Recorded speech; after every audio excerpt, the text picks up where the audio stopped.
revised meeting bringing together 2 groups. So it's a Southwest Value Maker Network meeting. So, oh, Laura's got a lovely background there. Thanks, Laura.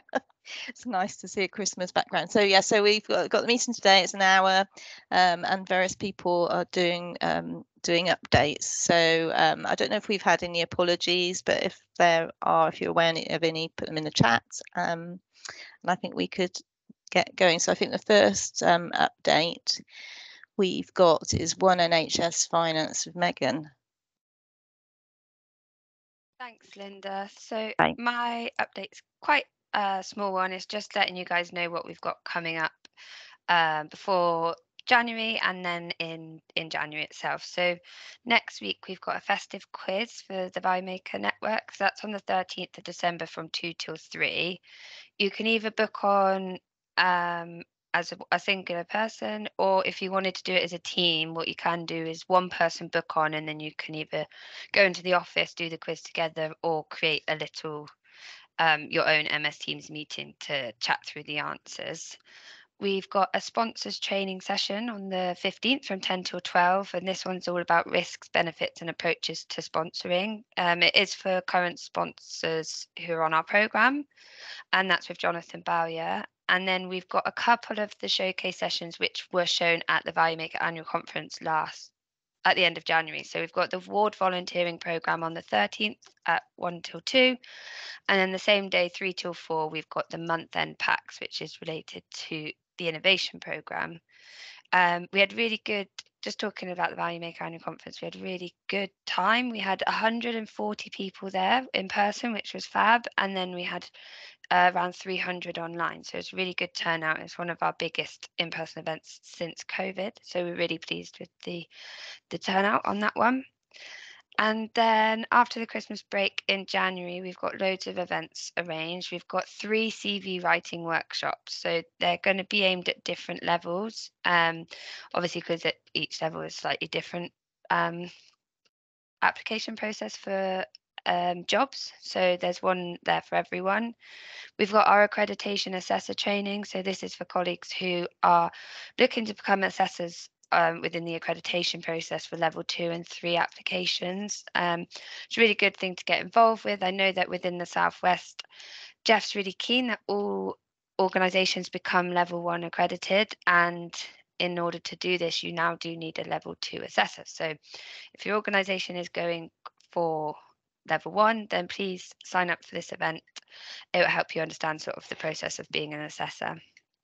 And then we've also got 4 more of our Value Maker showcase sessions. So we've got a health and wellbeing strategy session, an educational outreach session. So that's all around promoting careers in finance. We have a Making Data Make Sense session and an award recognition scheme. So lots of really great things that are going on within the Value Maker network. We have another sponsor training session. So that's part of the series that I mentioned a minute ago that's taking place next week.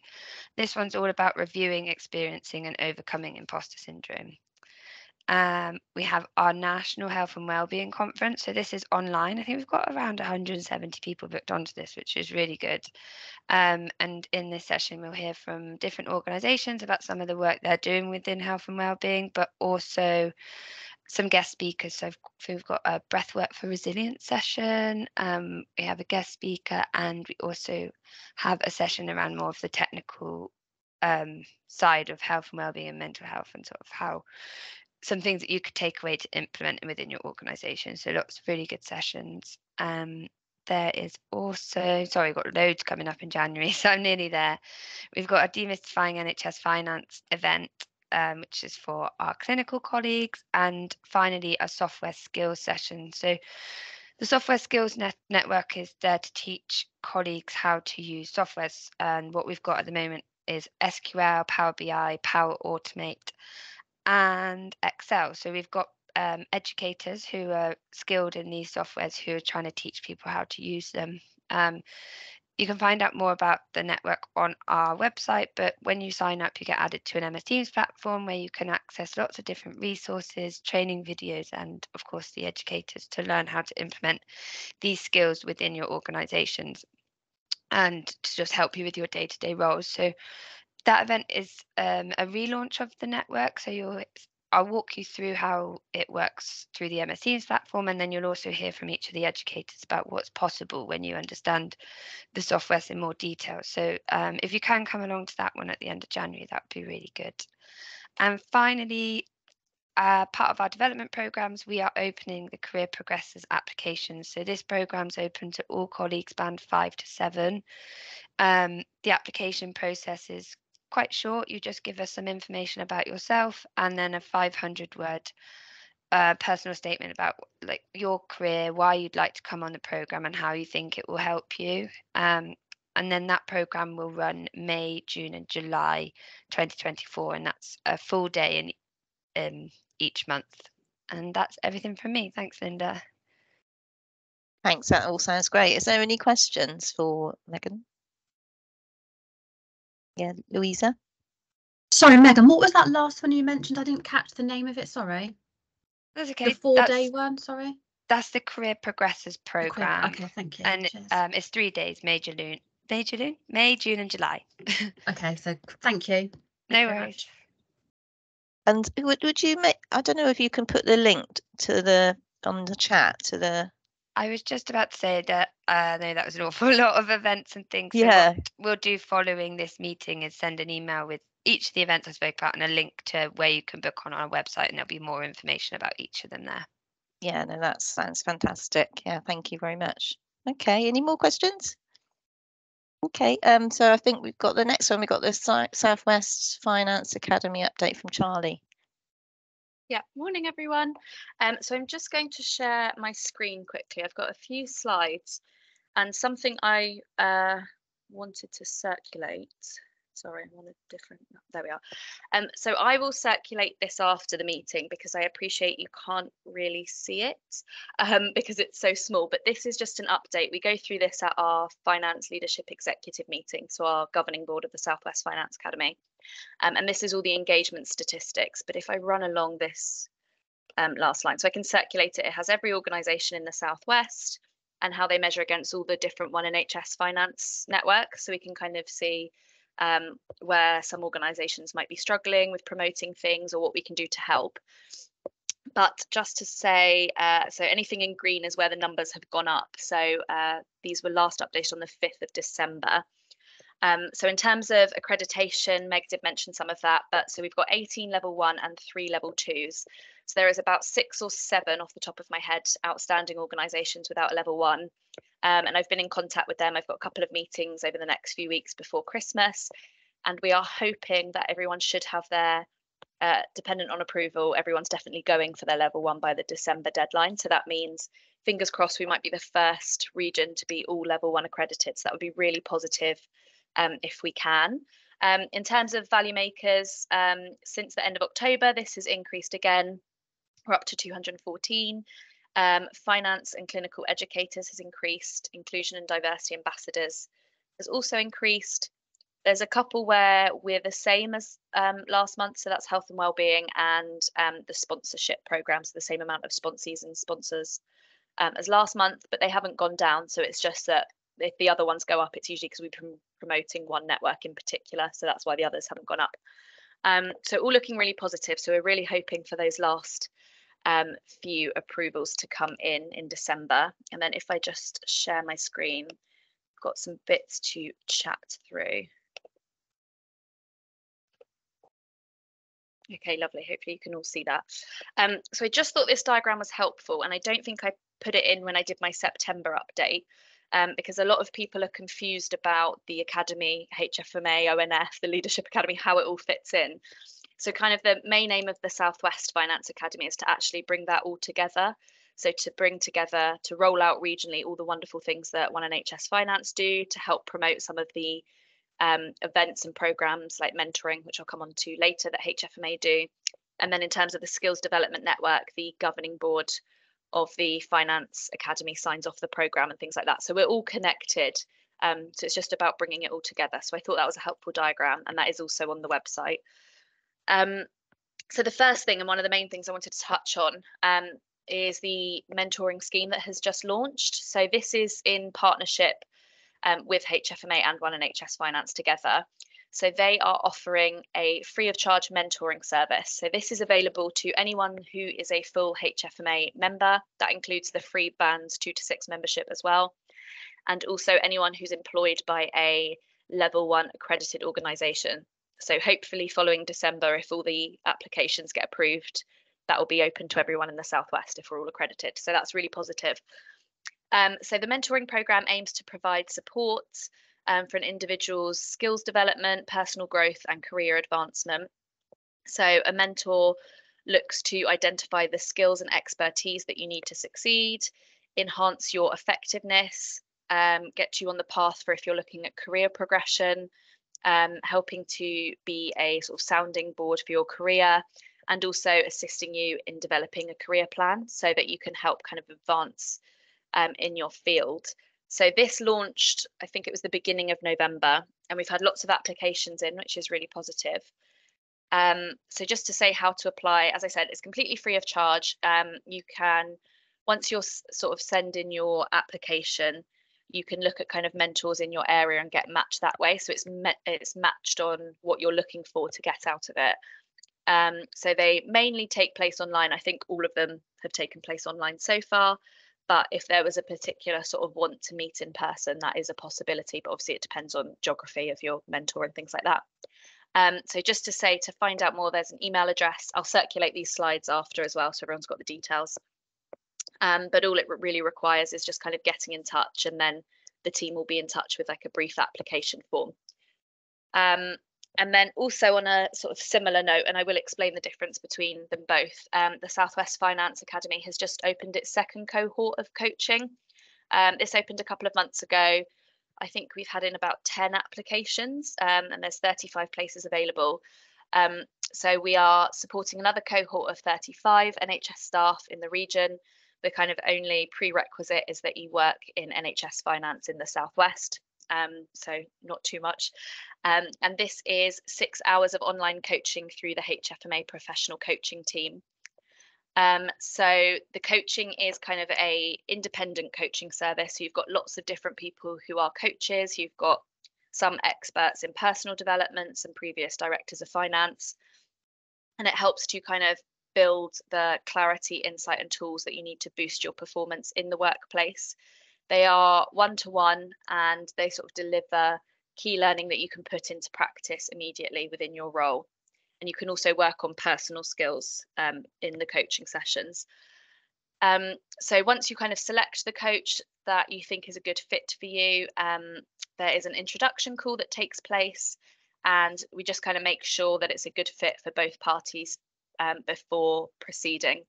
So again, I'll circulate this all, but to apply, all it is just an email to that email address, including your name, job title, organisation, and ICS, and just a short paragraph on why you're applying and what you hope to get out of it.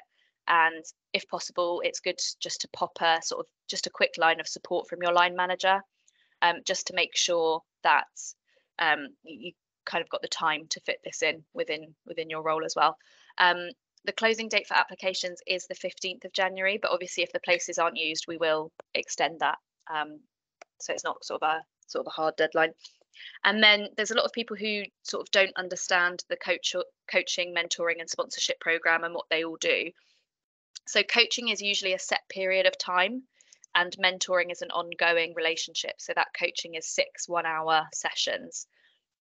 So mentoring usually develops people through their sharing of knowledge, skills and experience. So it's someone who's kind of got that experience within that field, whereas coaching is more of a way to help unlock your sort of full potential through personal and professional skills.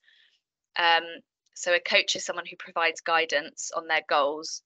They don't necessarily draw on the same skills and experience. And obviously Meg mentioned about the sponsorship program. The sponsorship program is someone who can advocate for you when you're not in the room, and someone who obviously has protected characteristics, so is underrepresented at senior level within NHS finance as well.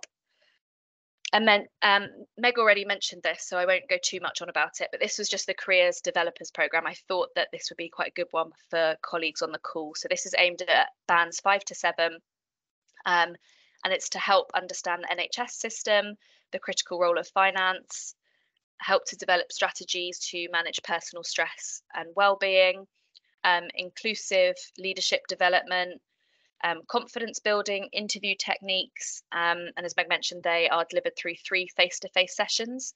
So applications are open throughout January. So obviously that's coming up ahead of our next meeting next year. So that was one to mention. And just to say, obviously, we spoke about this last time, but ONF do have a whole host of different development programs for each band. So if you don't fit into this band, there will be something for you on their website. There's a whole lovely one-pager that explains kind of what might be most suitable for you. I was going to touch on this, but we did touch on this last time. So we went through the recruitment and retention research, and I will circulate that out to you. But just a quick update really on where we've got and what we're doing with the research that closed. I think it was just the month before, so we hadn't kind of really done anything with it yet. So we went to our governing body and we said, you know, what do we want from this? So the first thing that's going to be coming out is a job advert, which includes examples of inclusive language. We're going to be creating case studies of good examples of recruitment within NHS finance in the Southwest. There's a lot of recommendations within the report that we'll also be following up on. And eventually we're going to create a whole guide on inclusive recruitment with some specific things for the Southwest. So it's nice and specific to the region and kind of our diversity within our finance teams, but wider as well, and what we can do with that. And then one thing I just wanted to mention to this network is the HFMA does produce a resource directory, which provides an overview of all the support available from HFMA and One NHS Finance. So it gets updated every quarter, I believe, and it's done by topic. It includes different publications, different webinars, recorded events, guidance, blog posts, etc. And that is done by topic. So it's really helpful if you're looking for something specific on financial sustainability. You can just scroll down to that section and find all of the guidance. And then we've got a presentation after mine, which is on sustainability and some great work Plymouth are doing. But I just wanted to highlight some of the resources that do exist that you could find. So the HFMA every quarter produces an environmental sustainability roundup, which just focuses on sort of the key headlines across the health system and also how it links with finance. There is also a guidance map. So similar to the map I just mentioned, this is specific to environmental sustainability. So it covers all the national strategy, what you can do individually, your organisation's green plans, funding and the financial mechanisms. What does this mean for your organisation? The wider supply chain, workforce, everything. So that is a really helpful one on environmental sustainability as well. And then there are a couple more resources. Again, I can pop this all in the chat as well if that's helpful. So they have done a couple of roundtables, which I helped with recently. They did one at the beginning of this year on green theatres and the impact of that. We did a blog podcast during sort of the COP27 period. There were loads of different resources during COP26, obviously, when it was held here that you can still reflect on, but there's been updated ones since there.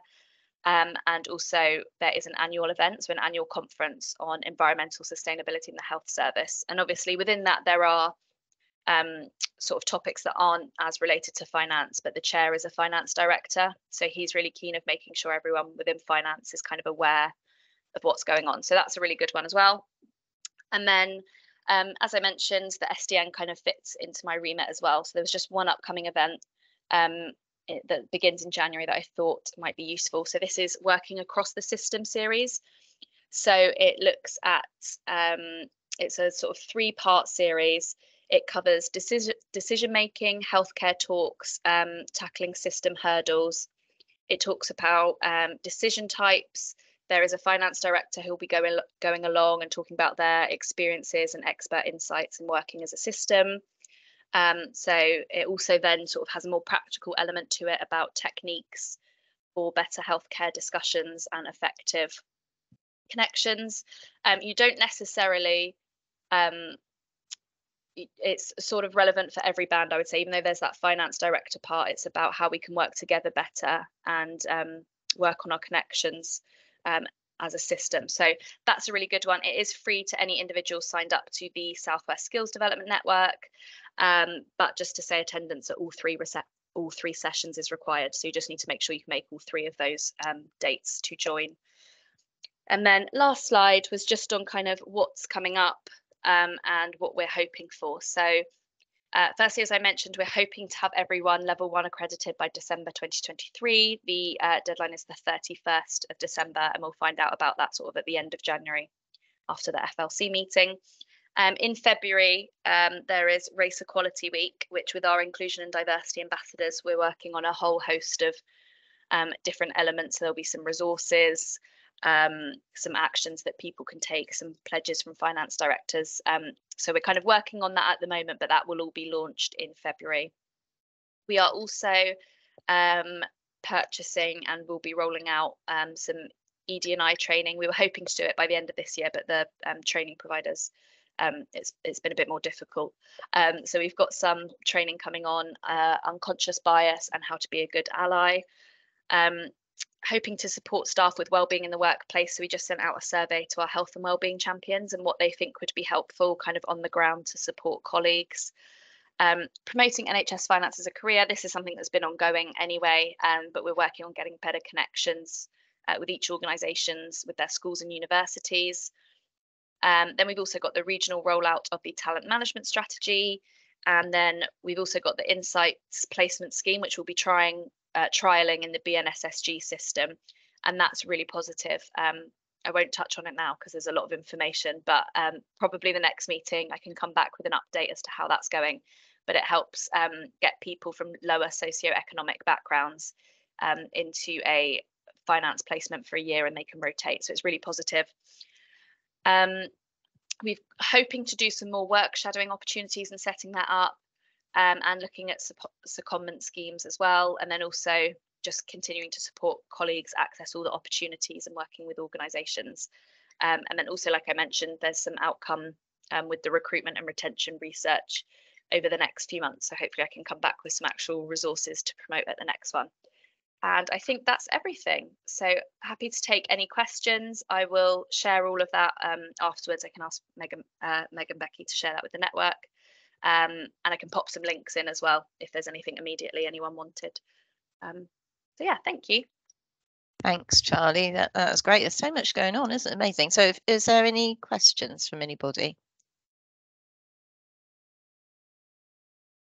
I think so much. So in terms of the agenda, Charlie, you had there's a couple of bits. It had the environmental sustainability. I'm assuming you've picked that up already when you did those slides. Yeah. Yeah. Sorry, okay. got ahead of myself. Yeah, that right. picked up kind of the guidance that's available, and I can pop a link to that when the next presentation is on as well, if anyone's kind of interested in learning more. Okay, no, thanks for that. So can't see any questions. So I think our next item on the agenda is David Lawrence, who's the Sustainable Development Manager from University Hospitals Plymouth. Hello, David. I can see you with us. So, morning, everyone. Yeah. So, over to you. Yeah. Brilliant. Okay. Thanks for inviting me. It's just a sort of overview. I've knocked together a few slides very quickly, so they're not the best quality. I will apologise. But yeah, I'm the Sustainable Development Manager for UHP. Been here for about 18 months and broadly got about 10 years experience in sustainability. So I'd like to think I've been quite experienced now, quite knowledgeable. But yeah, what I'm trying to do today is just give you a bit of an overview of where our journey's taken us, how we're developing it, and I'll probably try and take it. Seeing this as a finance meeting, I'll go into the numbers a bit more than I would normally. Give a high view of how we can prioritise it. And actually, one of the key things I'm really quite keen to drive home is that actually sustainability should be classed as an opportunity, not a threat. If you do it right, it should be at least cost neutral and probably cost saving. So I can try and sort of give you some of the journey that we've mapped out and how we sort of developed our business plan and enabled that the sort of the investment side of things. So I'll just share my screen now.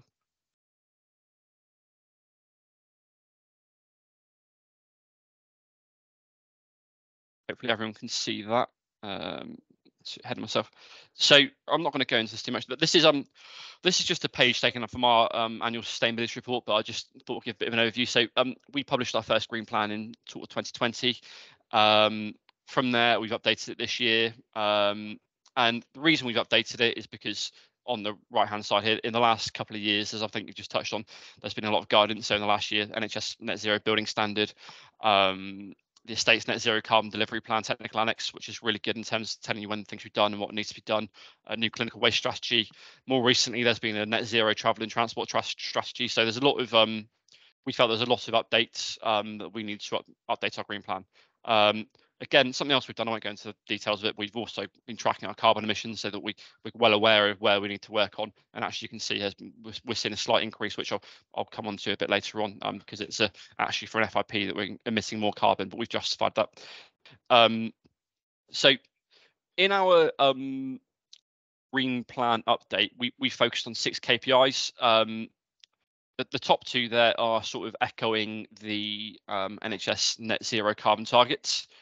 So we've copied them. Previously we didn't.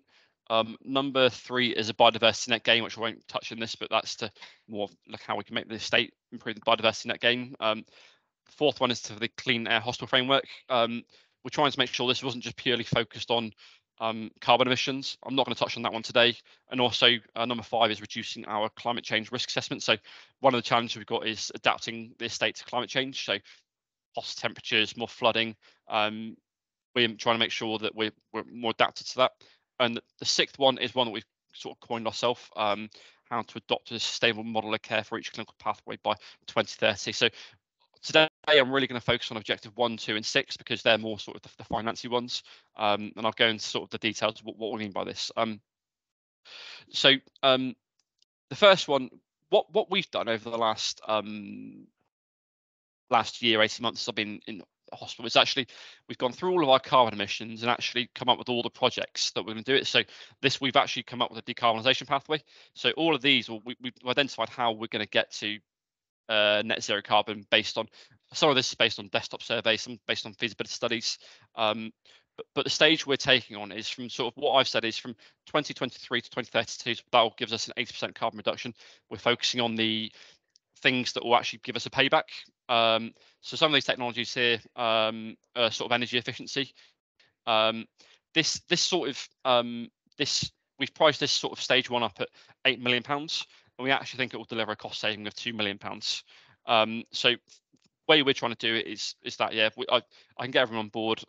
There's some real cash releasing benefits that we can unlock. And also it will tackle some of our other issues like backlog maintenance. There should be some sort of patient experience benefits as well. So if we're say changing the lighting, we'll improve the lighting now in the wards. It means that we could put some more controls in, so that actually we can have more controls in the ability to switch off lights in the bays instead of being on or off certain times. Another one here is sort of how we can optimize the building management system. So again, that's how we're going to make sure that the heating isn't running too much. By doing so as well, we're going to hopefully have better environment in the hospital, so less hot and cold complaints, etc. Sort of phase 2. So we coined this at £8 million with a £2 million FIP. That was based on energy prices last year with a 25% optimum bias. We thought that they're a bit high. I think we probably need to revise that slightly because the energy prices come down a little bit further, but we're still not far off that. I'm pretty confident that we're looking at something like a 4 to 5 year return on investment, possibly 6 for some of the technologies. From 2032 to 2040, we're looking at some of the, I mean, this is, as we put it, it may not be set in stone, but this is sort of looking at replacing some of our big heating plant and doing sort of the building fabric upgrade. So these are the technologies that are going to be very obtrusive. There isn't necessarily, so to sort of get to net zero on the estate side of the infrastructure side of things, you need to sort of put electric heating in. Gas is currently cheaper than the electric. So actually, we've kind of said we'll push this into the long grass a little bit and see if the business change, the economics change around it, because it's quite possible that natural gas will have increased non-commodity taxes, subsidies put onto it. So actually that will increase the business case. So we're kind of focused on the next 10 years on sort of energy efficiency, renewable energy, where we know that we can, there's a clear payback. Also in there as well, we've got sort of fleet electrification. So we had a feasibility study undertaken by the Energy Saving Trust we think to put in all the charges, the additional lease costs, it's going to cost £270,000, but actually it should save us £65,000 in reduced fuel costs. We've also got something in here for business travel as well. We've just sort of said that we're aiming to reduce business travel by 20%, and that would be 160 grand potentially. So again, by putting some policies in, trying to sort of do some behavioural change initiatives, we packaged this all together into this sort of stage 1, and then the stage 2 will be the kick it into long grass, see the economics change, which they probably will do, and then hopefully that will improve the viability over time. One thing I would notice as well, there are some carbon emissions that we can't tackle, so we'd have to do some carbon offsetting. It's a little bit unclear in terms of what carbon offsetting means, but one thing to be aware of, actually, we've got statutory targets, and if you look at the government Green Book guidance, they're saying that to carbon offset is going to cost anything on a low risk scenario. I think it's £130 per tonne of carbon. I think a high risk is about 360. I mean, we could have, I think it's about 3,000 tonnes there. You do the maths, that could be anything from sort of 300 to 1,000 to £1 million. How government whether they tackle that centrally, or whether a trust is going to individually be expected to pay for that, it really shows that actually by business as usual, you could be slapped with a big carbon offsetting bill. Again, this is all 10 years away, so we're not quite, the guidance is quite unclear, but it's worth having that in mind. And it could be, if you're doing any program business cases for sustainability, it's worth including in there. Happy to take any questions on this kind of carbon footprint section, if there is any. If not, I'll move on to carbon footprint plus. And what I should, Linda.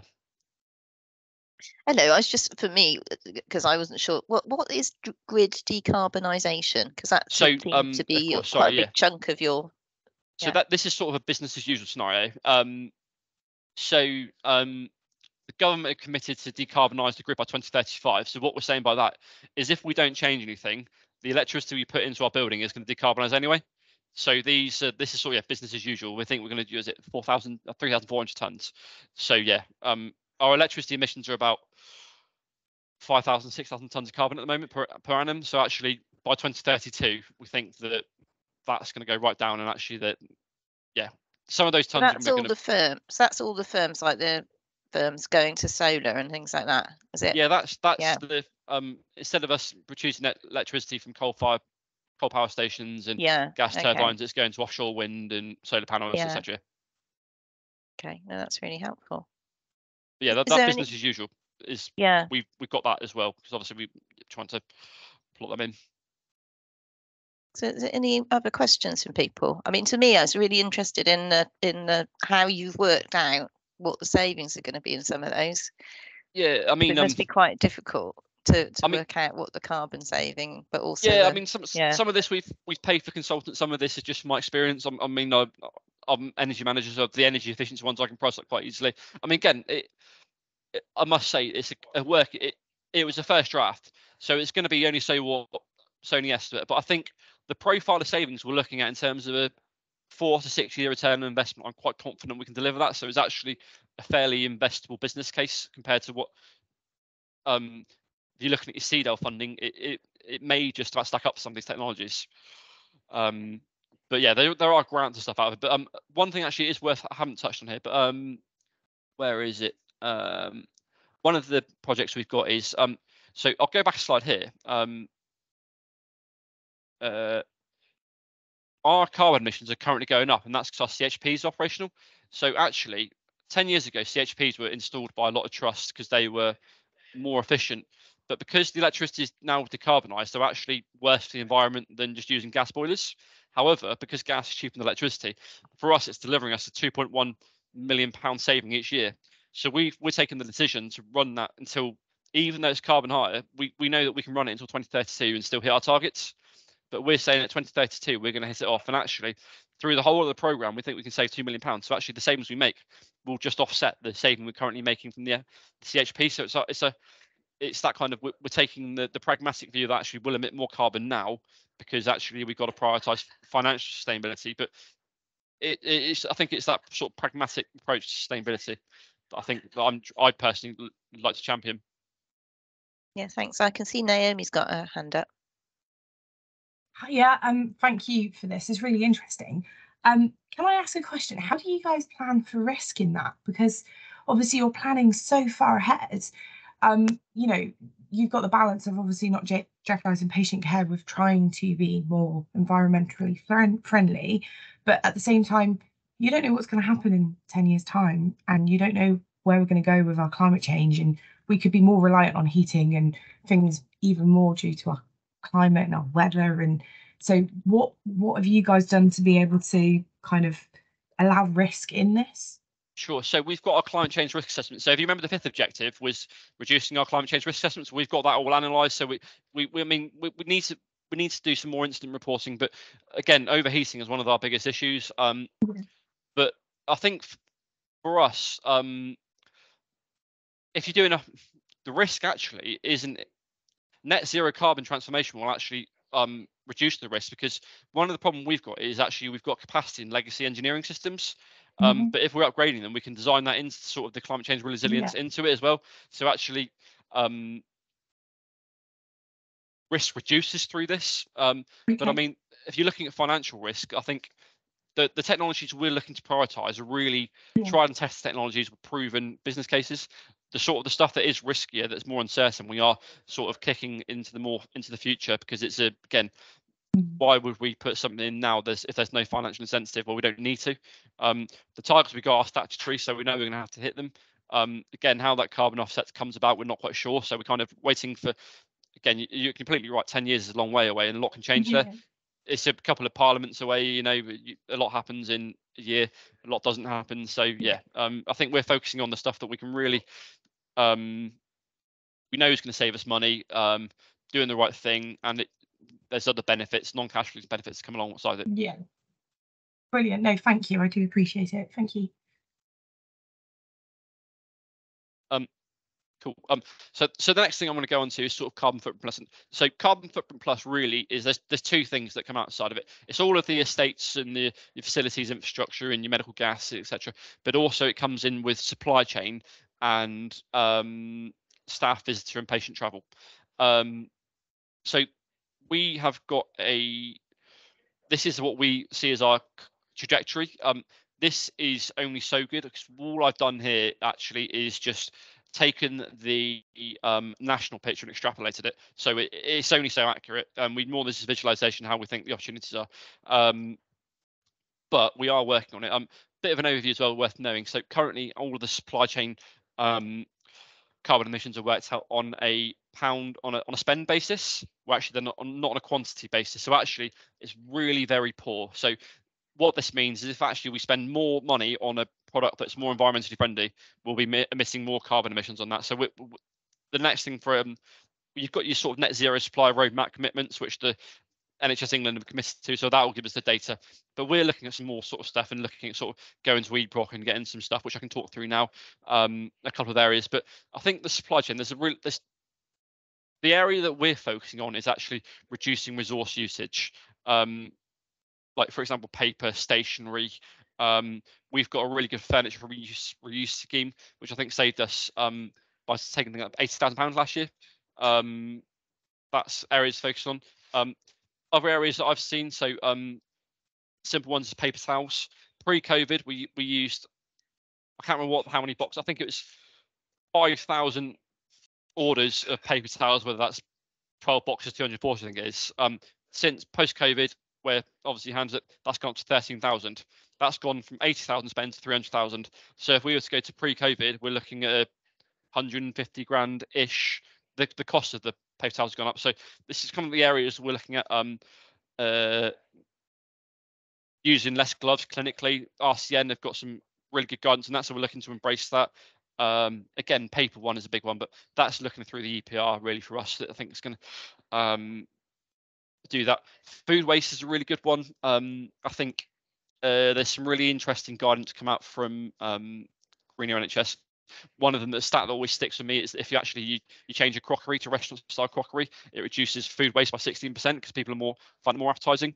Again, that was based on a trial at another study. I'm not saying that's something we'll look at, but it's something that's in the back of my mind to sort of look at these things. It's kind of like trying to put it back. I think a lot of the supply chain stuff is going to come through national stuff, and that's going to be how you reduce packaging, and that's going to be working with suppliers. I'm not really so close to that. I think a lot of that is sort of national led, not driving it, but we're looking more prioritising the resource uses, so like paper towels, stationery, paper, food waste. Or food is a good one, I think. Good opportunities to focus on. Station furniture, again, those are the real key areas that we're looking at. But again, we're looking to sort of track it out and see how we can monitor it. Any questions on this? Perfect. I'm going to move on to the next one. So this is our sort of sustainable models of care, and this is one that we so in our objectives, we try to cover all the sort of environmental stuff, which is through our biodiversity net gain, climate change, risk assessment, air quality. But we were quite conscious that there wasn't anything based on clinically, and this area is a bit of a grey area. I think there's no clear guidance in it. So we came up with this sort of delivering sustainable models of care, which there is guidance, and we came up with this phrase to coin it. So we've said that the optimum sustainable model of care for each clinical pathway will be the pathway that delivers the maximum net present social value whilst maintaining or improving financial sustainability. So we're ensuring that we work within set financial limits, but maximising environmental and social benefits.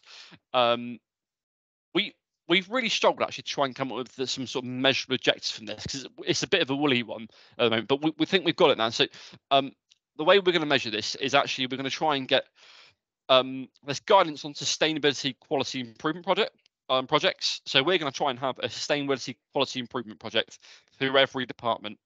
Clinician led, they've obviously got to do QI projects as part of their training. So we're going to try and create some guidance. So, okay, and this will be looking at stuff. Okay, how are they ordering less tests? How are they? Are you reviewing your blister plaques to see if there's any sort of single usage products that aren't being used? So trying to create a pack. So we're trying to sort of, we appreciate that clinicians are busy, but we're going to try and develop a pack or a load of packs. Say here, spoon feeding the information. You go and take it on.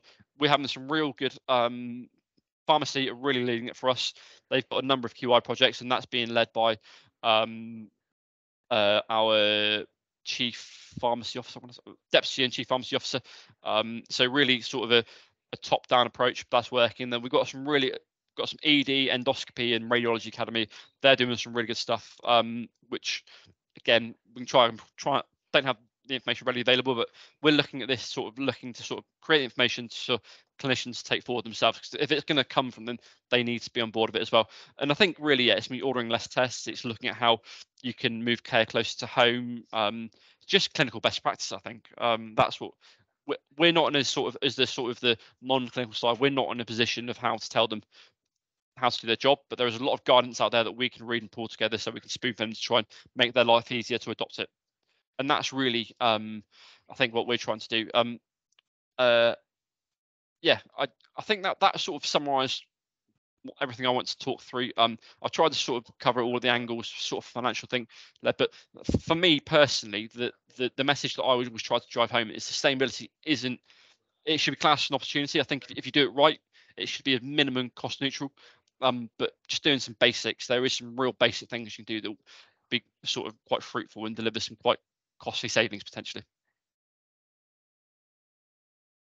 Happy to take any questions. Yeah, thanks, David. Yeah, any questions for David?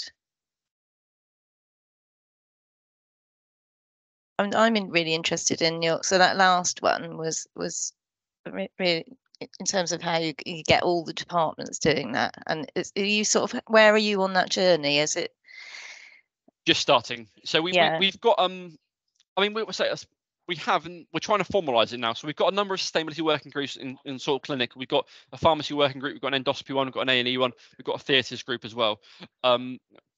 Some of them are doing better than others, but actually we're finding that the clinically driven ones are working really well.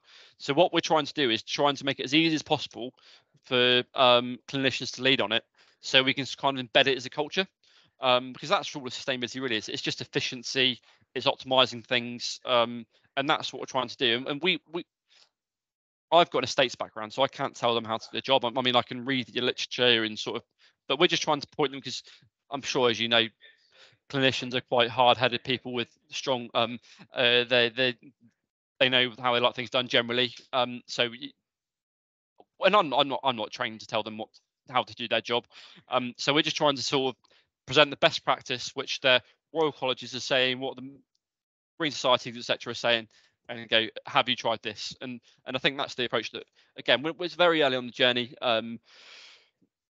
but it seems to be working.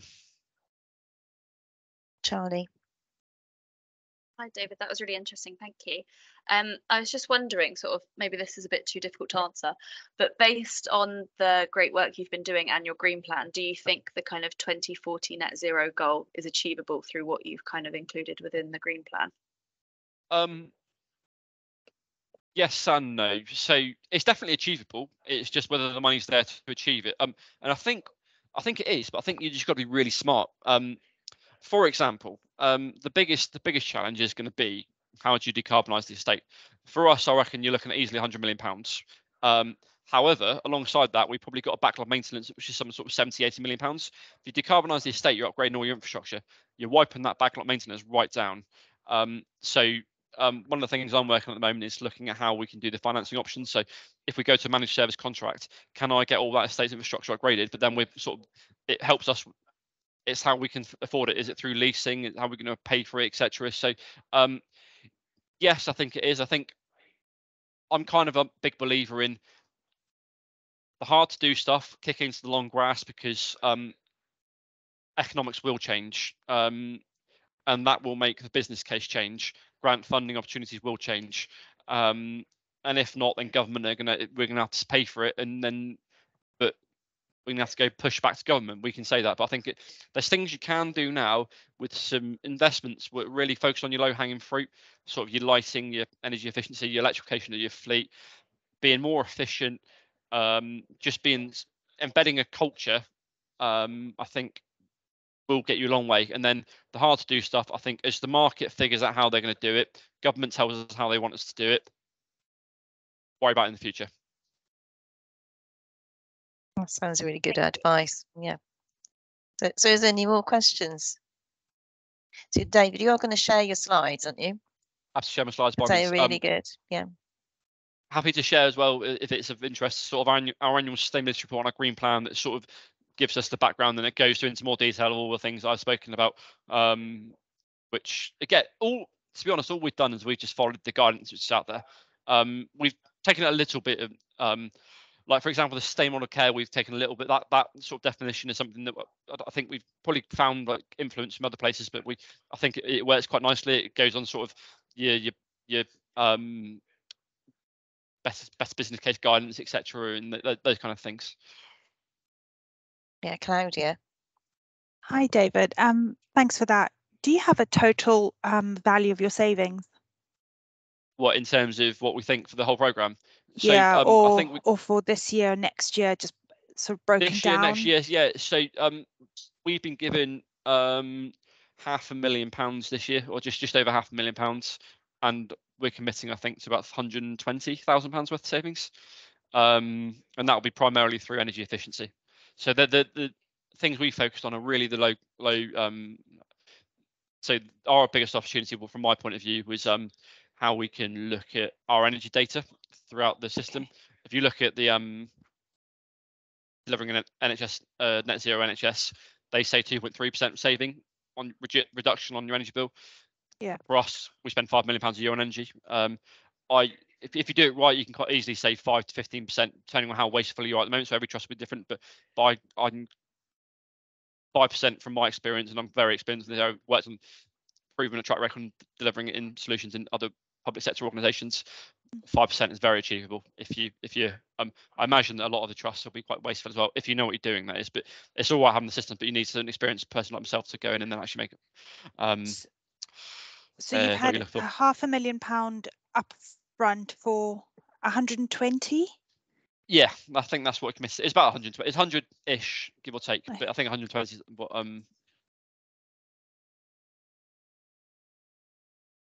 Okay, thank you. Thank you. Any more questions? I can't see any. So, David, that was really fascinating. It's, yeah, really interesting. So, yeah, really looking forward to seeing the slides, and that report sounds really helpful. Presume, do you have a network of people that you meet, your equivalents across? Yeah, HEFMA is probably the best way. the regional HEFMA events. We are looking to develop something as an ICS. I think, yeah, we informally and formally, HEFMA is probably the most formal thing we meet though. What's it stand for? Healthcare, estates and facilities management. Oh, right. Okay. It's just, I presume most of our organisations will have equivalents of you, sort of. Yeah, I mean, looking at the trust you're from, I can probably, I know most of the people who work at the trust where you're from, so we do meet. Yeah, okay, that's really helpful.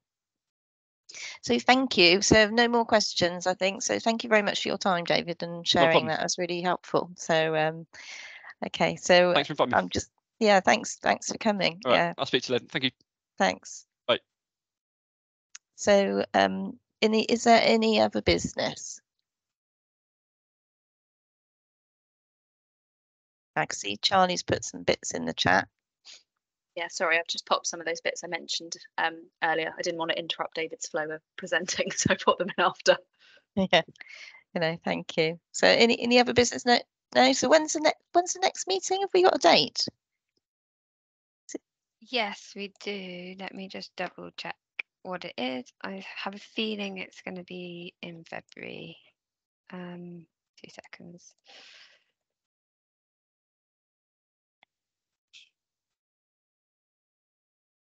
I've lost the FFF calendar. It always comes out. Meg, it's on the 7th of February. Thanks, Aoife. Brilliant. Oh yeah, and I can see it. It's 2:30. Yeah. Yeah. So once we finalise the agenda for this, which Aoife is working on at the moment, it will be added onto our events platform and circulated by an email for everyone to book onto. So just keep an eye out for that. Hopefully, we'll have that out either before Christmas or early January. Yeah, thank you very much. So that was a good meeting. If there's any feedback on what we've covered, please let us know. If there's sort of hitting the right mark, or if there's other suggestions, please do let us know. So thank you. I shall let you all go and off and make a cup of tea or something. All right, take care. Thanks everyone. Take care. Thanks, Bye. everyone. Thanks. Bye. Bye.